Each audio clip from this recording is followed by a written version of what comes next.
Gewalt, kann man sagen, die ein Mensch erlebt, die stürzt ihn in eine totale Verwirrung. Ja. Da stimmt hinten und vorne stimmt nichts mehr. Ja.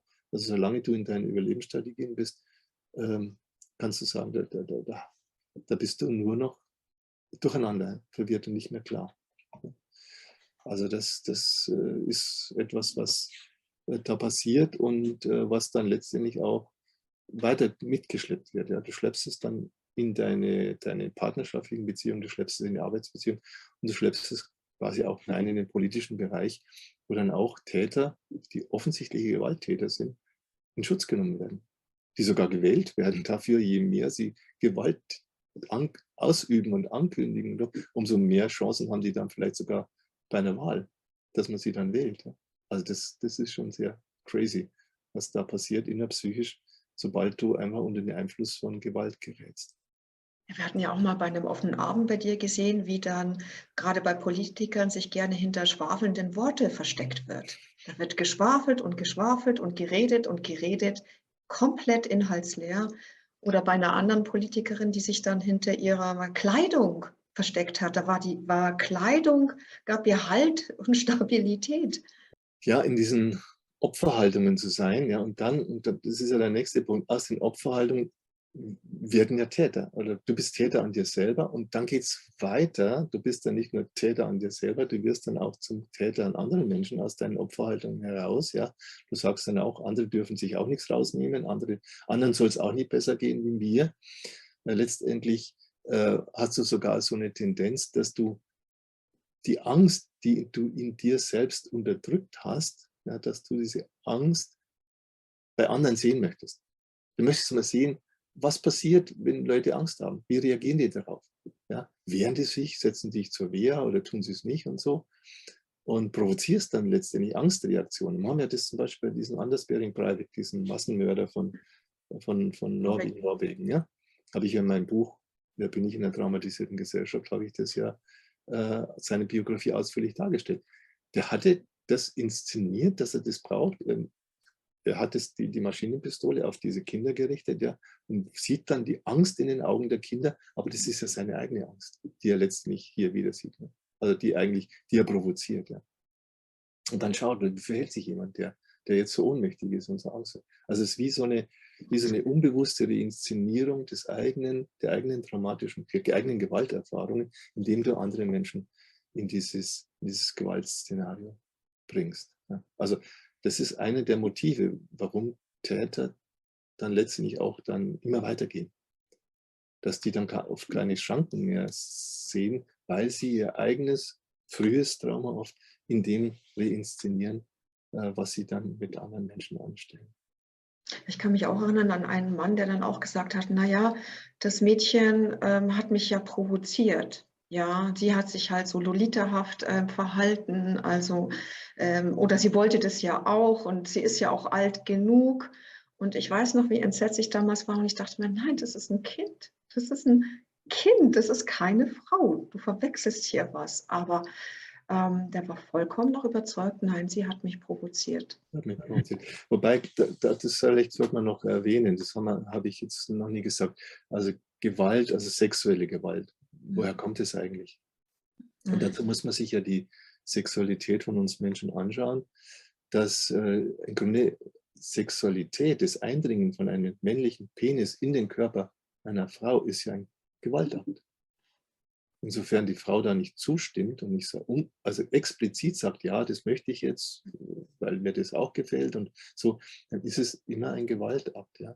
Also wenn das gegen den Willen einer Frau gemacht wird, ist es ein Gewaltakt. Und jetzt ist es ja so, dass Frauen zum Thema Sexualität nicht die gleiche Einstellung haben wie Männer. Ja? Die Männer haben oft Lust und wollen oft Sex haben und würden gerne oft mit vielen Frauen dann auch Sex haben. Ja? Und dann wollen die Frauen aber nicht unbedingt, ja, und sagen, nee, das auch vor allen Dingen, weil sie sagen, ja, was ist dann, wenn ich schwanger werde, wenn ich dann ein Kind bekomme, da habe ich ja dann sozusagen, du hast die Lust gehabt, ich habe die Last davon, ich muss mich erst um das Kind dann ein Leben lang kümmern und du bist vielleicht schon längst über alle Berge wieder und übernimmst überhaupt keine Verantwortung. Also von daher ist es gar nicht verwunderlich, dass Männer und Frauen in Bezug auf die Sexualität unterschiedliche Sichtweisen haben und auch Bedürfnisse haben. Und von daher kann man schon sagen, dass die Männer tendenziell frustriert sind, sexuell frustriert sind. Ne? Und dass sie auch liebesmäßig, aufgrund eben der Kindheitserfahrungen, die wir vorher geschildert haben, dass du wenig Liebe bekommen hast, dass sie auch liebesmäßig frustriert sind und dann versuchen, die Liebesfrustration dann auch durch Sex zu kompensieren. Ne? Ja. Also dann, dass Sex wie eine Droge wird. Ja? Dass man so seine Einsamkeit, dass man sich ungeliebt fühlt, dass man sich überhaupt nicht wertgeschätzt fühlt oder so, dass man das dann versucht auszugleichen. Ja, ich bin ein toller Hecht, wenn ich viele Frauen habe und viel Sex mit vielen Frauen habe, dann bin ich jemand und dann, ja, und dann wird es eben auch zum Kampf. Dann wird es auch zum Kampf zwischen Männern und Frauen, dass die Männer irgendwie mit allen möglichen Tricks und letztendlich auch mit Gewalt versuchen, zum Erfolg zu kommen, also zum Sex zu kommen. Und wenn man dann jetzt sieht, wie auch Partnerschaften verlaufen, und Männer und Frauen verlieben sich und so, dann entsteht ein Kind. Und dann ist aber die Frau wesentlich mehr interessiert auch an Kind. Und man muss sich für das Kind interessieren, muss da viel Zeit und Energie aufwenden als Mutter für das Kind. Und damit fällt der Mann natürlich so ein Stück weit herunter oder vielleicht rückt an die zweite Stelle. Und das können auch viele Männer überhaupt nicht verkraften. Ja. Das halten die nicht aus. Und dann sind sie sexuell frustriert und dann ist die Tendenz, sich zu gucken, wo geht was, ja. Und wenn es dann das eigene Kind ist und wenn es die eigene Tochter ist, sozusagen diese Tendenz gibt es dann. Ja. Und dadurch haben wir also da haben wir eine Pandemie. Also wenn ich das mal angucke, ja, Ja. weltweit, ja, in den Gesellschaften, die ich kenne und wo ich schon war, es ist so weit verbreitet. Ja, diese sexuelle Gewalt innerhalb der Familie ist so weit verbreitet. Also auch da bräuchte es dringend eine Aufklärung, bräuchte es dringend ein Reset, ja, dass die Menschen endlich aufhören, da sexuelle Gewalt auszuüben und mit ihrer Sexualität in einer Art und Weise lernen, von Anfang an so umzugehen, dass, wie ich in einem meiner Bücher geschrieben habe, dass daraus eine gesunde sexuelle Identitätsentwicklung auch entsteht. Ich möchte vielleicht noch mal auf ein paar Opferhaltungen eingehen oder Täterhaltungen auch. Wie ist denn das mit Jammern oder mit immer schön weglächeln oder ich bin doch lieb und nett als Mädchen oder ich bin stark und groß als Junge? Kannst du das dann noch mal näher erklären? Und sich über Symptome beklagen, da habe ich eine Krankheit. Also das ist natürlich etwas, was an der Oberfläche bleibt, wo du nicht auf die Ursachen guckst und nicht schaust, okay, meine körperlichen Erkrankungen zum Beispiel sind Folgen von Gewalt. Und entsprechend dann auch versuchst, eben das sozusagen die Gewalterfahrung in dir innerlich aufzulösen. Und das ist so das eine. Und das andere eben auch diese Oberflächlichkeit. Ja. Also Trauma-Überlebensstrategien bezeichnen sich durch Oberflächlichkeit auf. Ich will nicht in die Tiefe gehen. Ich will nicht auf die Ursachen schauen. Ich muss mich dann auch immer ablenken mit irgendwas. Ich muss mich mit immer irgendwas beschäftigen, bloß damit ich nicht sozusagen in der Gefahr bin, dass das, was in mir so, der innere Terror, der in mir abgespeichert ist, dass der nicht nach außen, in die Oberfläche meines Bewusstseins kommt. Also ich muss mich immer beschäftigen. Ich muss immer etwas tun, um mich abzulenken. Und da kannst du natürlich wunderbar dich ewig mit deinem Körper und Schönheit und Aussehen beschäftigen. Ja, bist du wunderbar abgelenkt.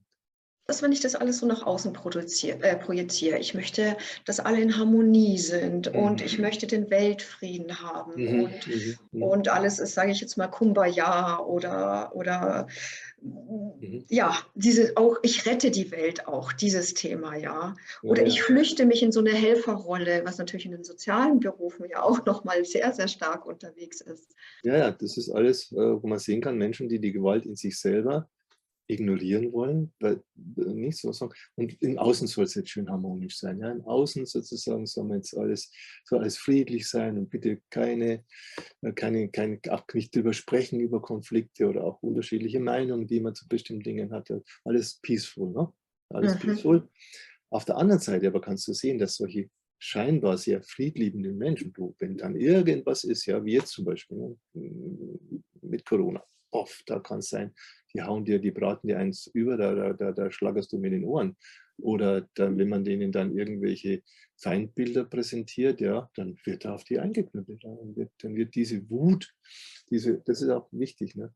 diese ohnmächtige Wut. Die ohnmächtige Wut, die ursprünglich dann im Verhältnis zu den Eltern auch entstanden ist. Ja. Diese ohnmächtige Wut, die kann sich entladen. Ja. Das klappt man gar nicht. Ja.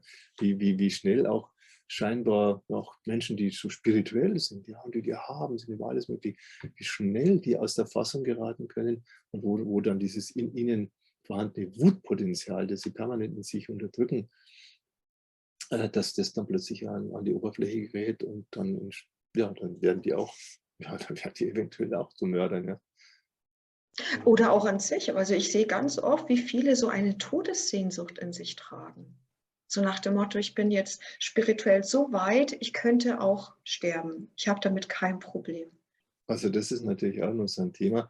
Und das hat fast mit dieser Urtraumasituation zu tun, du sollst gar nicht da sein, deine Mama will dich loshaben, der will dich. Da gibt es einen Anteil, der natürlich sagt, ja eigentlich stimmt. Also wenn meine Mama mich nicht haben will, was will ich dann überhaupt? Ich brauche die ja, ich brauche, dass meine Mama Ja zu mir sagt, ich brauche deren Liebe. Und dann tue ich es der Mama zuliebe, dass ich dann nicht da bin.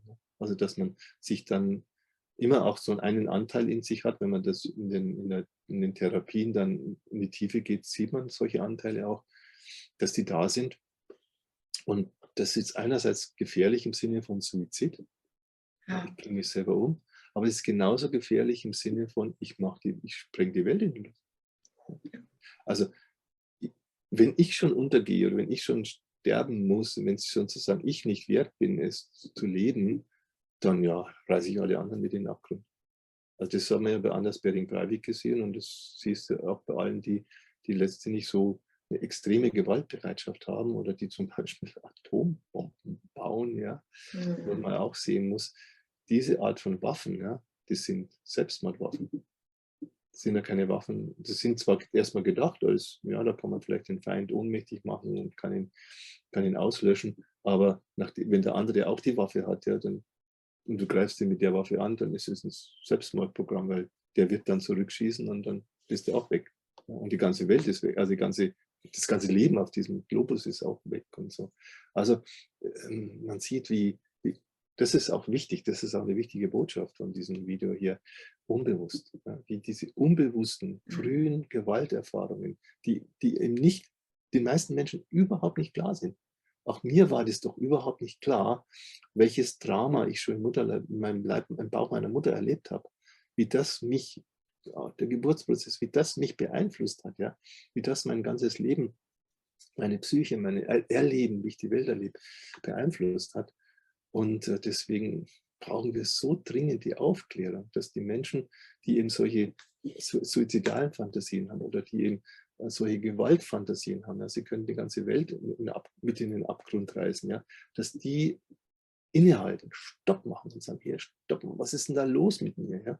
Was geht da ab in mir? Ja? Ich muss mir das genauer anschauen. Es hilft nichts weiter mit diesen ganzen Überlebensstrategien, diesen Täterhaltungen, diesen Opferhaltungen da weiterzumachen. So ein Stopp, aufhören damit, sofort auf der Stelle aufhören damit und mit sich selbst auseinanderzusetzen, ja? Um eben nicht noch mehr Schaden anzurichten, als er schon vorhanden ist. Endlich mal sich nach innen zu wenden und nicht immer nach außen, irgendwas im Außen zu suchen, ständig und andauernd, was die Leere sowieso nicht füllen kann. Weder den Schmerz, noch die Trauer, noch die Scham, noch sonst irgendetwas. Nein, es gibt keine Lösung im Außen. Es gibt keine Lösung für den inneren Terror, den du hast aufgrund deiner Gewalterfahrungen. Da gibt es keine Lösung im Außen. Die Lösung musst du in dir selbst finden, musst du in deinem Inneren finden. Wenn ich jetzt dazu bereit bin, und das ist ja immer der erste Schritt, erstmal muss ich dazu bereit sein. Wie kann dann ein Anliegen zum Beispiel aussehen? Mische ich mich da überhaupt nicht ein, weil sobald ich mich da von außen einmischen würde, kommt es ja nicht mehr von innen. Ich mir ja widersprechen. Dann würde ich ja sagen, jetzt machen wir das, machen wir jenes und so. Aber die Lösung besteht tatsächlich. Es muss von innen kommen. Aus dir heraus muss der Impuls kommen, zu sagen, ich mache eine Selbstbegegnung. Und in dieser Selbstbegegnung eben schaue ich mir das an, was von mir in meinem Inneren gerade da ist und wichtig ist. Ja. Also nur du kannst das entscheiden. Nur ich kann es für mich entscheiden. Ne? Und dann wird es auch was. Dann wird es sozusagen auch eine innere Lösung. Wenn es von außen übergestülpt werden würde, dann dann orientierst du dich genauso wie, ja, da ist einer, der bringt mir das Heil, das ist ein Heiler, das ist ein Arzt, der weiß, wie es geht. Nee, deswegen gebe ich da überhaupt mache ich überhaupt keine Vorgabe, weil dann weiß ich, du bist es, du formulierst dein Anliegen. Also der Mensch, der zu mir kommt, der macht das aus sich heraus. Und dann habe ich immer gute Erfahrungen gemacht. Ja. Es ist immer zu einer Heilung, zu einem Heilungsprozess gekommen, weil dann eben dann die Dinge auftauchen können, die im Moment relevant sind. Ob das jetzt eine Angst ist, die Wut ist, die Scham ist, was auch immer, welche Art von Gewalterfahrung dahinter steckt. Weil du hast es quasi für dich entschieden. Du hast, und das ist auch das Allerwichtigste, du übernimmst Selbstverantwortung. Und das ist ja das Einzige letztendlich, was zählt, dass ein Mensch für sein Leben selbstverantwortlich, die Selbstverantwortung übernimmt und nicht diese Verantwortung an andere delegiert. Was ist dann, wenn rauskommt, ups, da bin ich Opfer gewesen und das will ich eigentlich, das geht so tief zurück, das rüttelt so an den Fundamenten meines, ist ja immer Elternglaubens, ja, meine Mutter war, mein Vater war oder beide sind noch. Es ist ja vorbereitet schon, ne? Also wenn du ganz so tief kommst, da hast du vorher schon einiges an Selbstbildung gemacht, um überhaupt in diese Tiefe zu kommen. Und dann, wenn du in diese Tiefe kommst, dann wirst du das auch aushalten. Also weil dann hast du ja schon in dir so viele wieder Ressourcen aufgebaut, gesunde Strukturen sozusagen etabliert in dir, dass du auch das aushalten wirst. Und vielleicht sollte ich da noch was ergänzen, weil ich am Anfang habe ja versprochen, ich erläutere, wie ich sehe, wie das Böse in die Welt kommt. Ja, das Böse ist nicht irgendwo da draußen. Ne? Oder irgendwie so, wie die Religion das erklärt. Da gibt es die Engel, da gibt es den Teufel, ja? Da gibt es den Satan und so Sachen. Ne?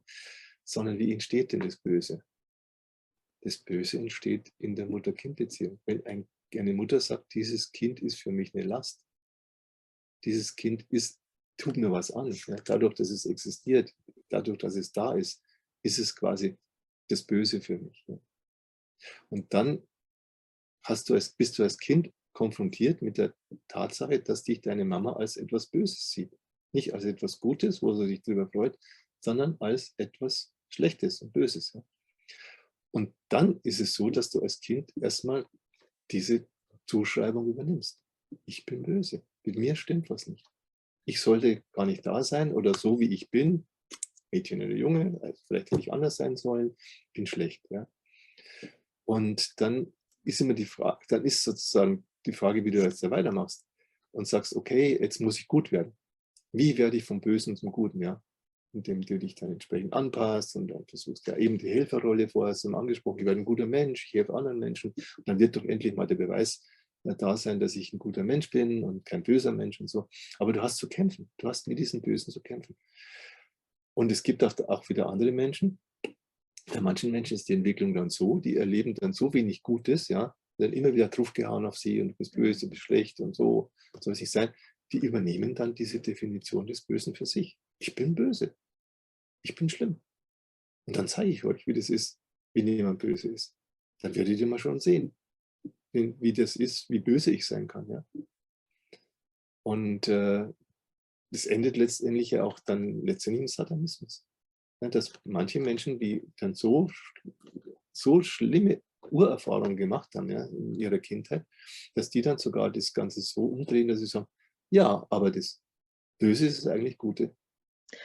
Die Bösen sind eigentlich die Guten, weil was heißt böse sein? Böse sein heißt, du kannst die schlimmsten Dinge machen, ohne dass du dabei ein schlechtes Gewissen hast, ohne dass du da irgendwie zurückschreckst davor, ohne dass du Mitgefühl hast. Ja.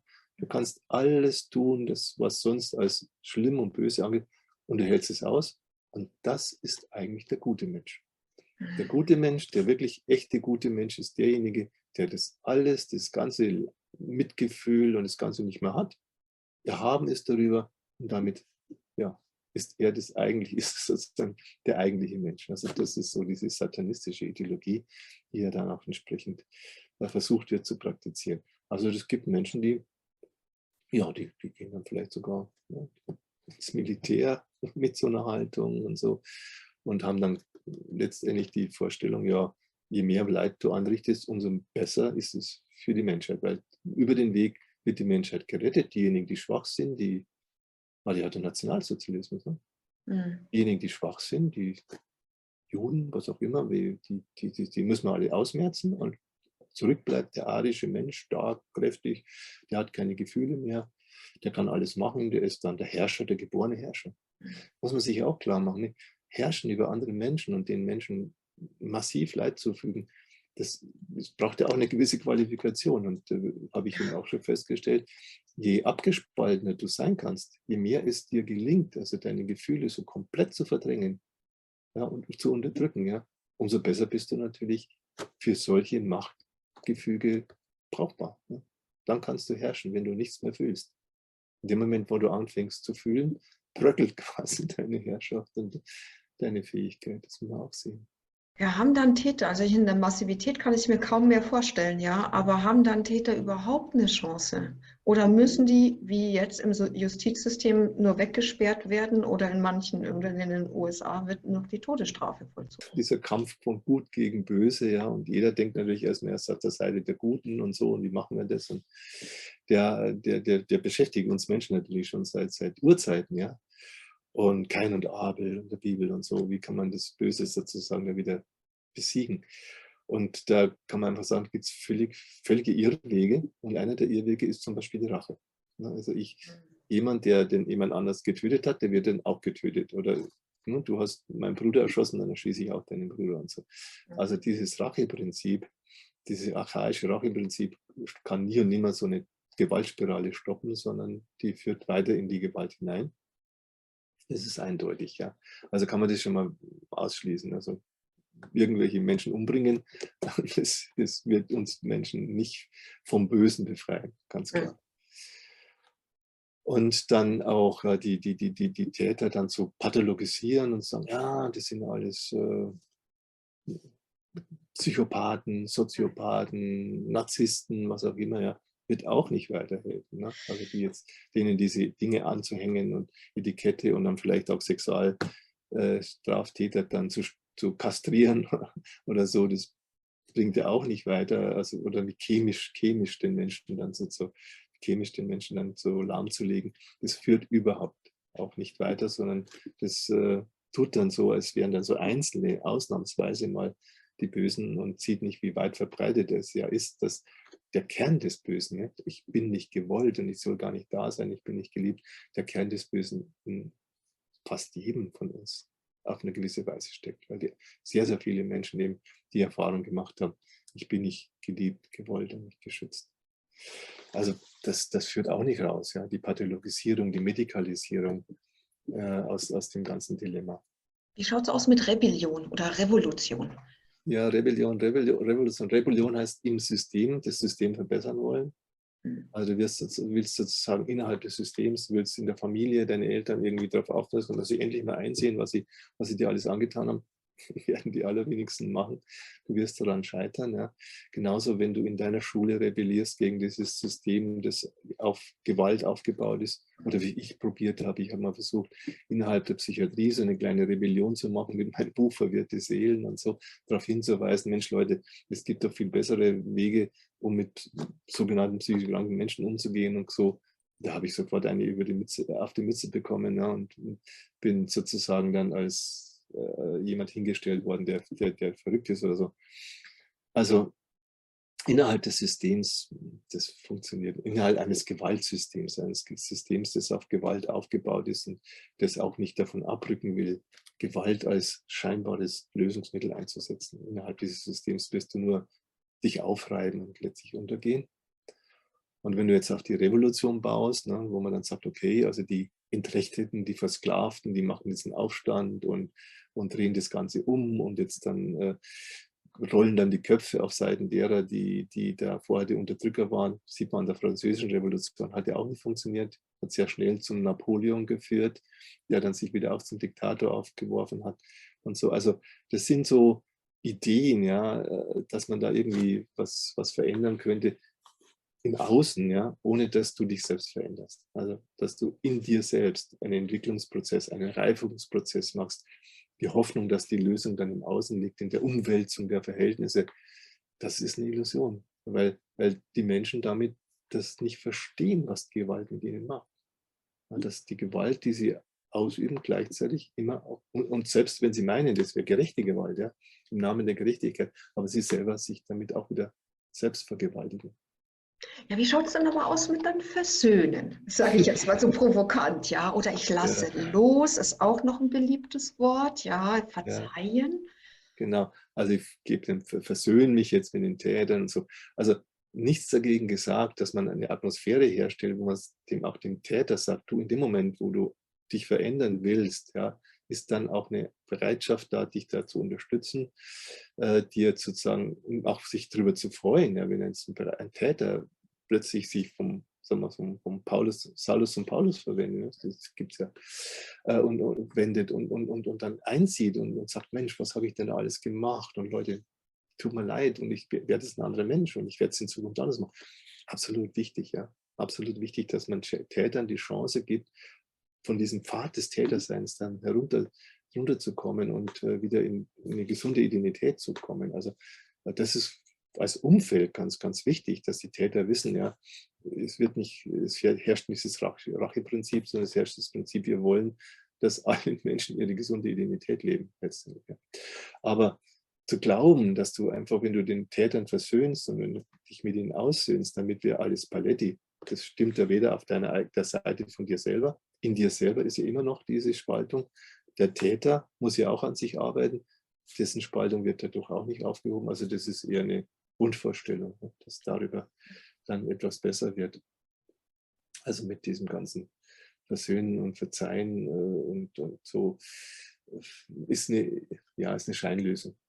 Ich möchte auch noch mal, bevor wir auf jetzt mal auf den Ausblick kommen, wie es auch anders noch mal geht, noch mal auf diese Folgen der Täter-Opfer-Spaltung noch mal hinweisen. Kannst du da ein paar von diesen, du hast ja schon sehr viel angesprochen, aber da noch mal auf die psychischen Krankheiten zum Beispiel auch noch mal hinweisen, auf körperliche Krankheiten.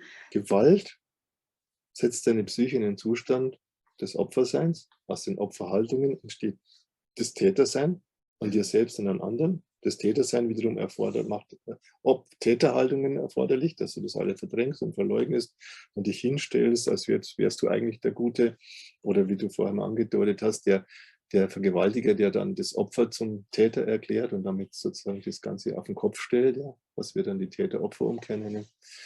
Also wenn du in dem drin bist, also wenn du sowohl Opfer wie Täter bist und sowohl Opferhaltung als auch Täterhaltung hast, das Leben ist sowas von kompliziert.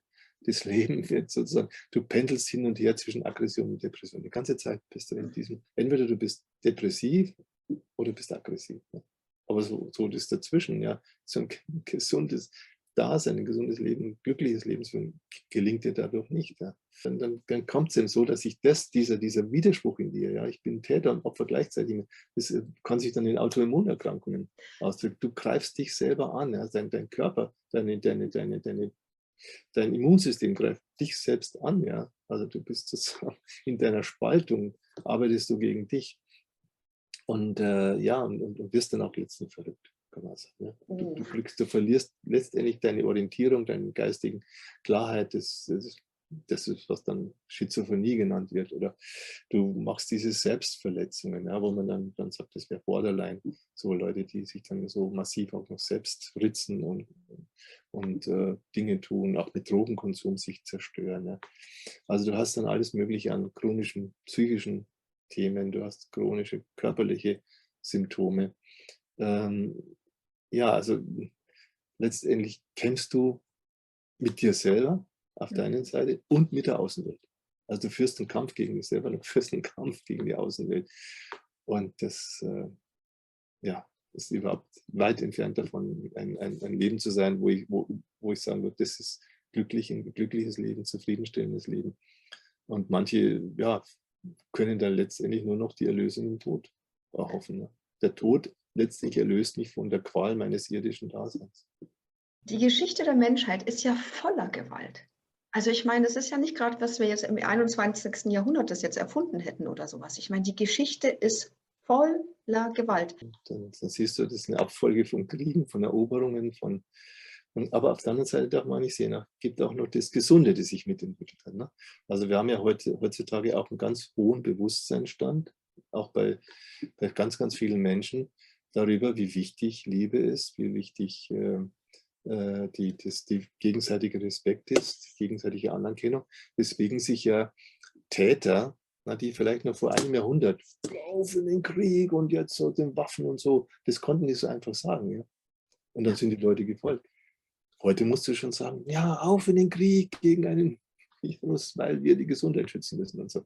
Also das sich, oder auch zu sagen, auf in den Krieg, weil wir den Frieden sichern. Also diese Täterschaft, ja, die muss sich ja schon ganz schön anstrengen, ja, den Menschen jetzt ein X für ein U vorzumachen, den Menschen sozusagen die Gewalt als Friedenssicherung, als Schutz vor dem Terrorismus, als Gesundheitsschutz oder so, denen einzureden. Ja. Deswegen muss man ja so wie Kriegspropaganda machen. Deswegen muss man ja so auch wieder die Menschen so das Gehirn waschen, ja, dass sie einem das abnehmen, ja, dass das, was man tut, dass das nicht Gewalt sei, sondern dass es letztendlich etwas sei, was zu ihrem Nutzen sei. Also insofern hat sich das schon ein Stück, würde ich sagen, auch in größten Teilen der Bevölkerung oder der Menschheit auch festgesetzt, eigentlich wollen wir nicht. Wir wollen keinen Krieg. Wir haben schon so viel schlechte Erfahrungen gemacht mit Krieg und so. Wir wollen eigentlich in Frieden leben und so.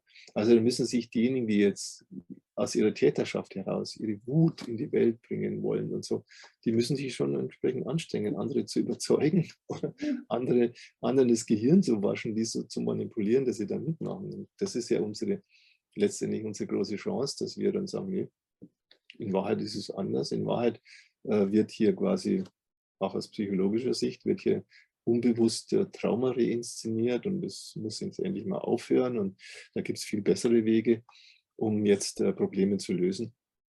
Also dieses Bewusstsein ist ja auch entstanden. Ja.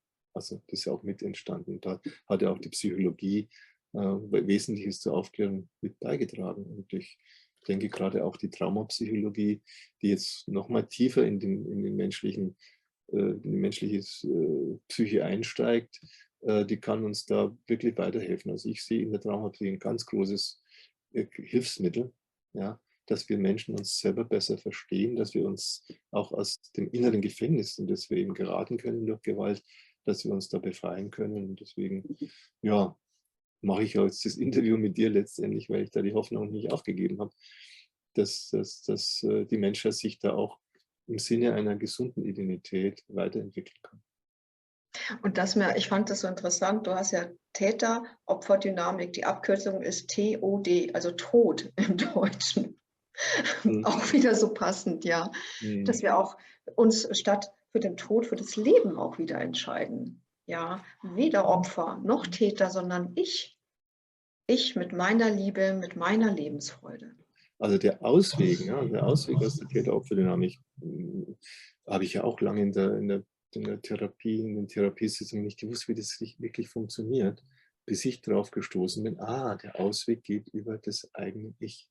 Also über den Bezug zu sich selber, dass du in dir eben diese Instanz hast, die sagt, okay, ich liebe dich. Ich bin für mich da. Ich stehe 100% zu mir. Auch wenn jetzt meine Mama nicht zu mir gestanden ist, mein Papa nicht zu mir gestanden ist, andere Menschen mich angreifen, aber ich stehe erstmal zu mir. Ja, und sage, ich bin nicht böse, sondern ich bin entstanden, ich will auch leben, ich will da sein. Und ich habe eigentlich ein riesiges Liebespotenzial ja auch mitgebracht. Das wollte ich eigentlich meiner Mama schenken, das wollte ich meinem Papa schenken.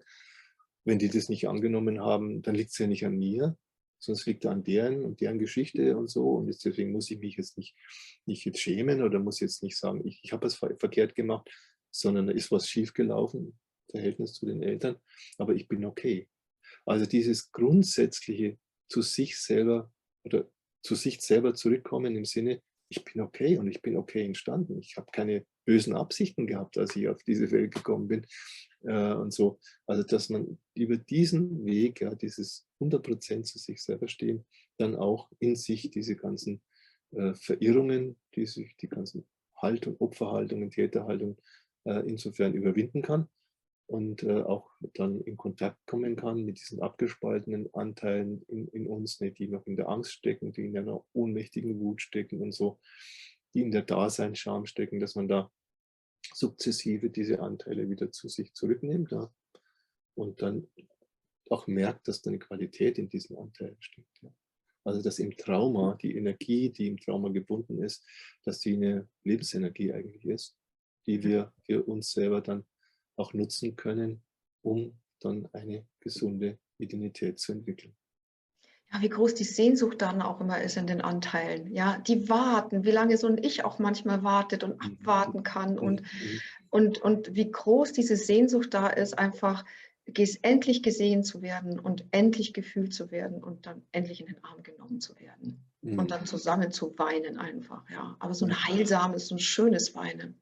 Ja, der heilsame Schmerz. Ne? Also der Ja. Schmerz, den ich sonst versuche mit meinen Opferhaltungen und Täterhaltungen zu vermeiden, auf Teufel komm raus, ja, so nicht zuzulassen, dann zu merken, mein Gott, wie gut tut es, wenn das endlich, dieser Schmerz endlich da sein darf, wenn man so dieses unterdrückte Weinen, ne, dass man so ganz tief in sich unterdrückt ist, wenn es nach oben kommen darf, sich ausdrücken darf, wie sich dadurch der Körper entspannt. Jede einzelne Zelle kommt aus so einer Verkrampfung heraus und macht sie wieder auf und ja, es öffnet sich dem Leben.